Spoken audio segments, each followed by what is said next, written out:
Yes, it is. So we are going to have a Toon Link going up against a Duck Hunt immediately, not wanting to waste any time. Luna going straight in. He wants to be in this Duck Hunt's face. He wants to be sitting in his optimal range, pulling those bombs, getting that boomerang out, setting up his traps before Squirrel can set up his own as well. What do you think about it? Do you think it's a good choice that Lunar is facing the Duck Hunt, or do you think they wanted to put Lunar against another opponent? I personally think this matchup, if you were talking about the matchups, like the character matchups, I feel like this matchup is absolutely fine from Luna's team's perspective. There's nothing particularly bad about this matchup that you really need to be scared of in this game. So I feel like this is just like any other one that they could put him in for. It's not like they put him in against like a Rosalina or a really strong rushdown character that can take away a space instantly. And if they believe that Luna is the better zoner of these two and understands projectiles better, then there's absolutely no reason not to put him straight into this one. The same thing goes for Squirrel's team as well.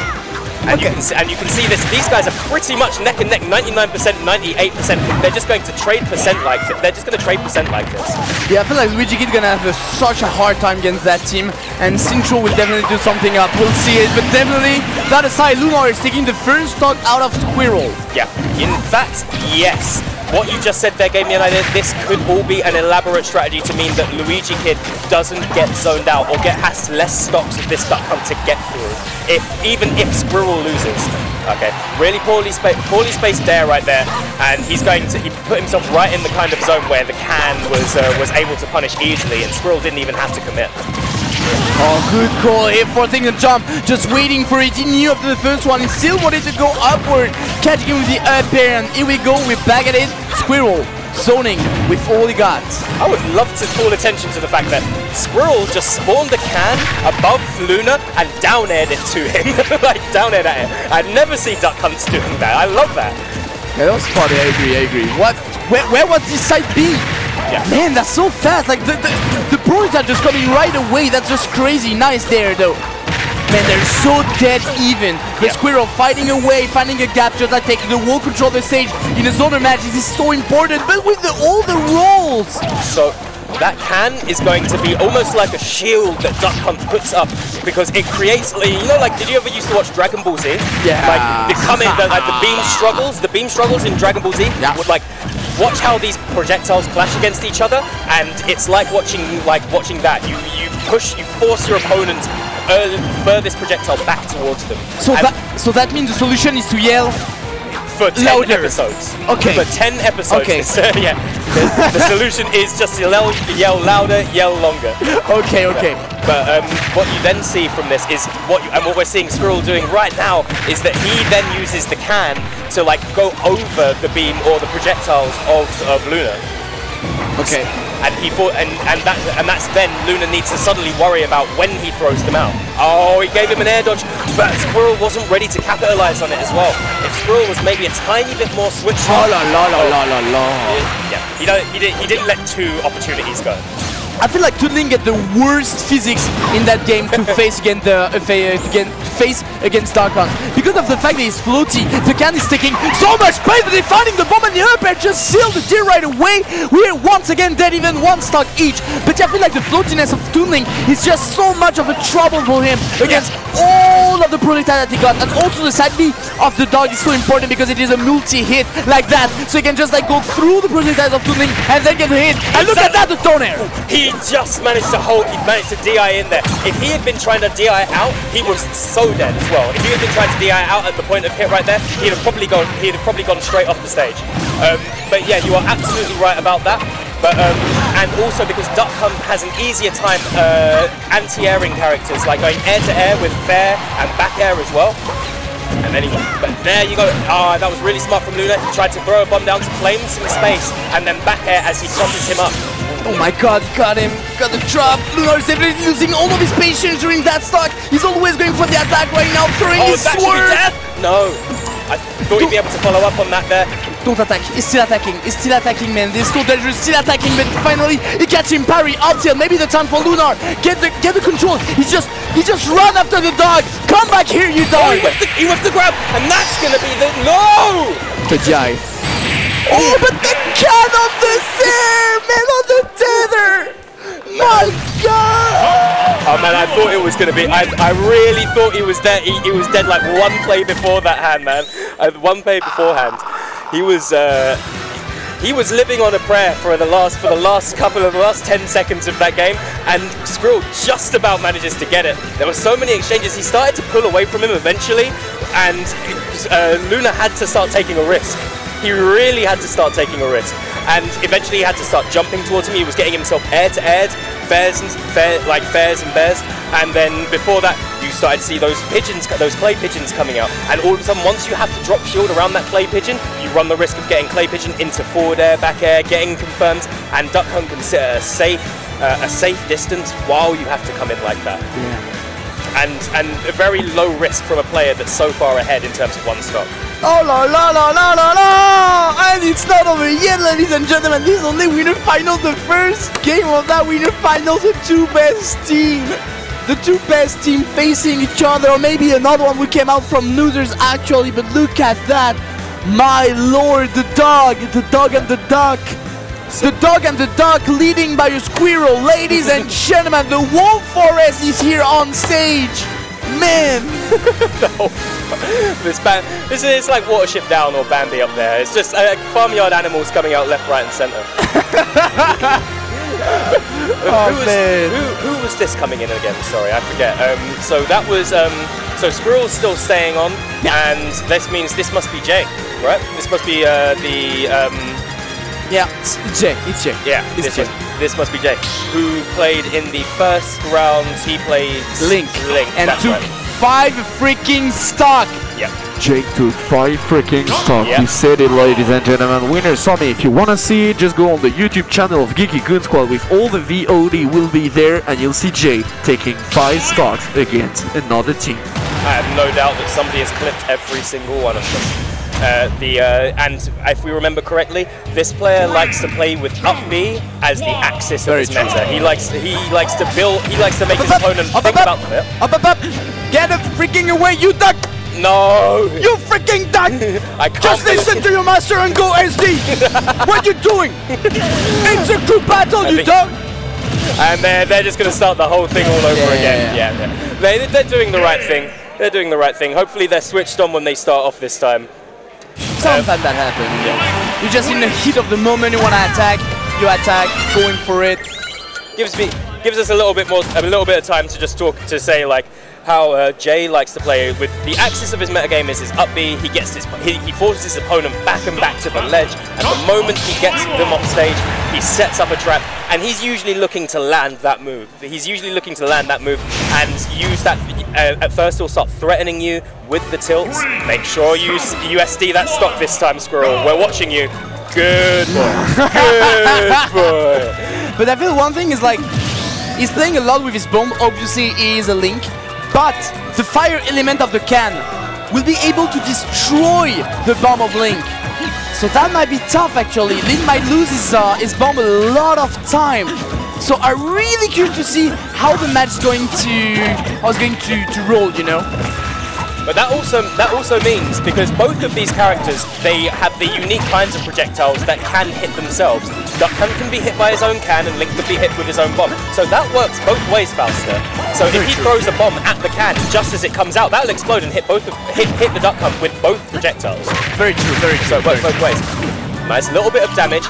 Pigeon into up smash. That just take a clean 30-40% off that for the crime of mistiming your projectile. Hold on, he's making such a pressure. Look at that, man. The dog is just completely leading the game right now, trying to space a bit, I want to say, but look at that. He's on the defensive, already took 100% of the fair, now he's off stage. The dog is ready to make the pressure. The cowboy is here. The cowboy is here. He has to pull another one, and he doesn't get the detonation off as well. I'm not too sure how that entire self-detonation mechanic works at this point. But I get the feeling if he'd have been a bit earlier on exploding that bomb off the platform and then pulling another bomb immediately, he might have been able to survive that. But unfortunately, he finds himself his stock down from when he started. Still got the lead. Yeah, actually, for Nitz only, you know, the second game, and he got it, the bomb on the dot. Wonderful play right here, got the snipe. finally got the kill. That was important. That is really important. There's still deficit of 1 stock, which is a lot actually. It's still something, but woo! Yeah, the fact that Squirrel managed to get a stock off of got 1 more stock off of Jay right there is so important for his team right now. He could have easily gone in there and he's done his job. He's won his first game, but then he has to start building that lead. And so he's put his entire team ahead, and now Luigi Kid has to come in and navigate this minefield. Navigate this minefield of setups, kill moves, and projectiles. And Luigi Kid, obviously, the starting metagame is right here. Get in, get that grab. Like, top Luigi players are going to be telling you, if you're not fiending for that grab at 0 against zoners, you just want to get in, like, maybe eat a projectile or 2. Tomahawk, do what you have to do to get there. And a strategic point of view, I feel like also it's really smart to send Luigi Kid now, because first of all, they got a lead. So even if Luigi Kid like struggled in that matchup, never mind. They're still a good lead. So still, you know, they got like movement. I'm gonna say, you know, like range of well, you got it. You got the idea. And the other thing is like, Link is a heavy character of the team, so he's the one that's gonna get destroyed by the combo game of Luigi, and also the one with the worst recovery if Wufe is not playing Richter. But I feel like Richter is going to be harder to approach for Luigi though. Who do you think that Whoopi would go in this? Who do you think? What do you think Whoopi does in as an anchor in a crew battle? Wario, Terry, or Richter? He won't go Terry against a Rob. Oh, okay. He won't go Terry against a Rob. I think.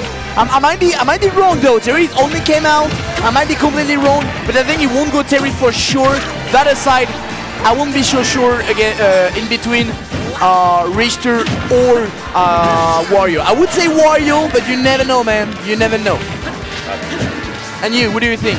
I personally think Wario would be the choice for him to make. Oh! But that should be like seriously with the kid. He read him like a book. he ran up to it. The moment he saw him running in, he was just like, well, I guess it's spot dodge o'clock. Man, Luigi Kid is so bold. Yeah. He's just a bold player, going for it, going for all of the action, all of the acceleration possible. Man, look at that. One thing I would like to draw attention to with Luigi Kid is that when he's had Jay at the ledge, the previous 2 exchanges at the ledge, he's gone for up smash, just raw up smash at the ledge, and he likes using that because it covers Link's escape options really well. Okay. I'm not too sure about how good his roll distance is versus that, but Luigi Kid seems to know something about Link. He would appear that he's got an idea about how to play against Link at the ledge. Okay, cool. Once again, as we said, I feel like also Luigi got a good shot at just like edge guarding Link. Unfortunately, the dash attack into multi-hit, so parrying 1 hit gonna be not gonna help. Spot dodge, fortunately, because the second hit of the up B. Oh my god! Yeah, okay. He's fiending for another spot dodge into up B. So he just threw out 2 in a row right there, and Jay just took a step away and just said, nope, you're not going to take my 3rd stock that easily. Yeah, 1, not twice. And he went for it. But obviously Jay was ready for it. Luigi Kid way too bold right here. He could have just let you trap him, you know, and tried to take the stock. That's the main thing. Now Jay just, you know, calming down. Luigi Kid moving around, building a percent, which is really important. Because if Luigi Kid going for those bold edge guard, he will got some trouble. Nice wave bounce here. He will got some trouble to kill the Link. Link is heavy. He's really heavy.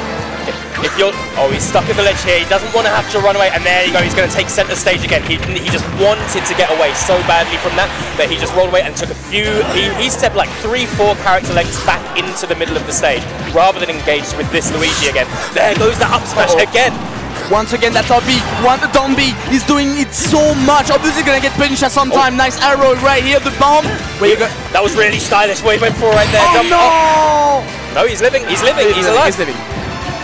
Oh, yeah, not this time, though, not this time. That was really good, really well calculated from Luigi player. After having his own jump sniped out with an arrow, he managed to fight his way back to the ledge, reverse the situation on Jay, and then have absolute sharpshooter accuracy on his own sniping attempts to get rid of all of Jay's resources while he was off stage for a second there. If I might say though, I'm really sorry, Jay, but that was a terrible bomb attempt.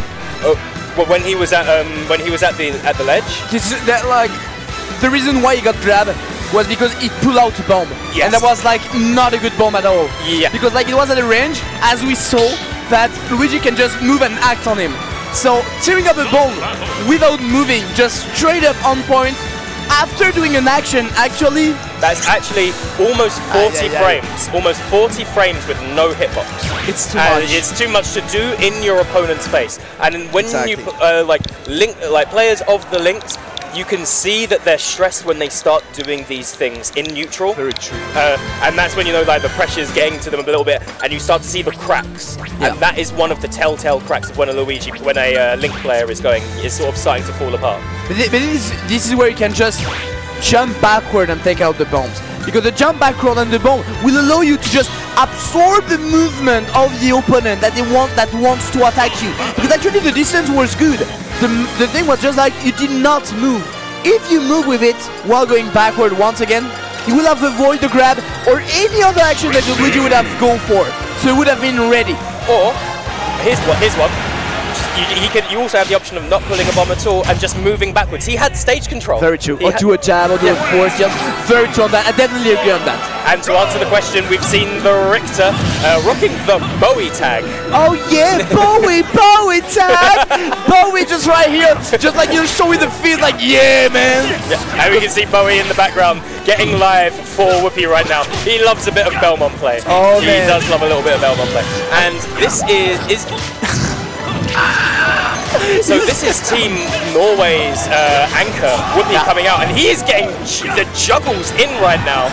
That's Whoopi for you, ladies and gentlemen. That's Whoopi for you. He's not the best of Norway for nothing. Look at that. But as we said, like I feel like, man, like Luigi Richter is so hard.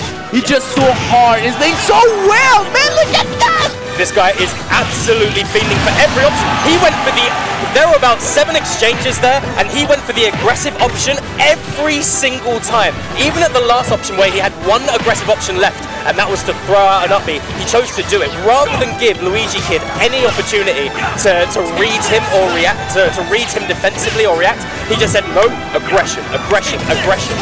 He needs to worry about his shield right now. Look at that, just throwing everything, another axe, a third one, yeah, but you got the air dodge, punish game with the up tilt. Oh, the ball smacked on the platform! Oh my god! Luigi Kid doesn't quite know what he was supposed to be doing in that situation. Falsity, you know what he was supposed to be doing there? Nothing. No, there was... It couldn't. No, every single opportunity he got snuffed out. Yeah. He had snuffed out, and at the end of it right there, he burns all of his resources, and Whoopi just like, okay, I guess there's an F smash for you here. Oh man. Late Christmas present for you. Just imagine the fact that they got a huge advantage. They got 2 stock. Like I mean, the tournament is about 9 stock each. 9 stocks each. They got 2 stocks in advance. Nearly a third of the whole stocks. And they lost it in a blink of an eye because Whoopi is so amazing. Yep. Again, versus the Belmonts, Whoopi's option removal is so strong. So strong. Interesting interaction for this matchup is how Robs get off the stage against Holy Water. Because both of these characters have mad ledge trapping ability. It's basically whoever gets poor force to the ledge first loses. Very true. Very true. Goodness. But right now, catching that jump with the axe on that pair. Reading for a tiny movement on the land. For the landing to not arrive though.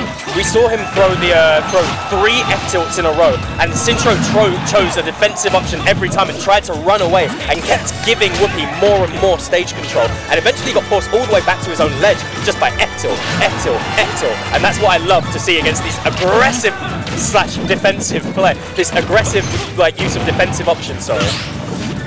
Okay, I feel like in offstage situation, that's gonna be really hard for Richter. Because, like, I mean, Rob can move around, you know, and just, like, go for the edge guard, and just one fair and it's over.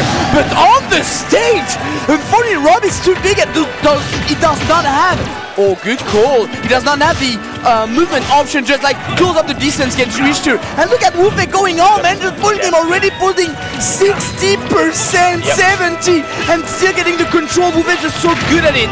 Nice, and but Richter also got a big range with the fair and backhand stuff like that, which is really tough for Sintro to get in. He doesn't seem to be too familiar with what the Belmont, or used to what the Belmont's threat bubble is. Their threat bubble and their burst ranges are very unique. No other character in the game can kill you that quickly from that far away, from above, from below, or from the side as well. Their threat bubble is so dangerous, but Sintro is keeping it competitive right now. He's not letting Whoopi get too far ahead. He took 4 stock with 1! 4 stock with 1! Can we talk about it for a minute? Can we just appreciate the fact that Richter is just insanely good? Yeah. Good freaking lord! Wufe is here, ladies and gentlemen. He's showing us that Grail is not the only Richter in Europe. People forgot about Wufe. They forgot about how good he is. Look at that Richter. He's found himself, really smart from him right there. He found himself caught between the gyro and his opponent's actual body itself. He just jumped away and chose to take the ledge because of it. Sintro, however, I would like to see him wait a split second after he gains advantage, because Whoopi is actually giving him a couple of opportunities to get in and seize advantage. We saw him give him an air dodge in the middle of play right there, and if Sintro called it out, Whoopi was in real trouble, and that is really how you beat Belmonts. It's about forcing them to burn their resources really early, or getting them far off stage so that they have to burn air dodges, because if they're a certain... Oh la la! There you go, there goes the stock. If they are a certain distance off stage, they have to have an air dodge or they die, because their recovery is that weak. If I might say also, Sintro definitely adapted really well. Oh my god! He's going like... On the previous side, just like close up the distance and shielded and waited, and then as soon as Wufe just uses his resources at his hand, but on the attack side, okay, he went for it. They're gonna get it right now. Burning gear, not trading it. The punish game with the force match, get the kill. No way, no way. Grand final winner side. Wufe laughing at it. Yep. That will be Whoopi, Jay and Luna moving on to grand finals in this crew battle. Means that Norway is represented on the highest stage of crews in Scandinavia. That's great. Yeah, that is they're here to take the crown in Denmark. Or could you say take the krona in Denmark? They're here for that money, man. They're here for the money. For money. But yeah, the thing is that about Sintro. So on the first stock, he got destroyed. Like, period. Sorry for you, that was hard. But second stock, good adaptation. Just like, close up the distance, wait in shield, you know, forcing Wufe, like Wufe was always trying to read the movement. You wanna get back? Okay, I'm moving forward, throwing my wipe, you know? But it didn't move. So up, just above, get him. And little by little, always coming up with the shield, he got the movement on Wufe every single time. That's why he just like destroyed the second cycle of Wufe in the blink of an eye. Wufe noticed it. It was like, okay, now baby, I'm gonna grab you. But as soon as he got one grab, just one grab on the last stock, right away, Sintro came or in shield or just attacking, you know, but right away, go for the roll.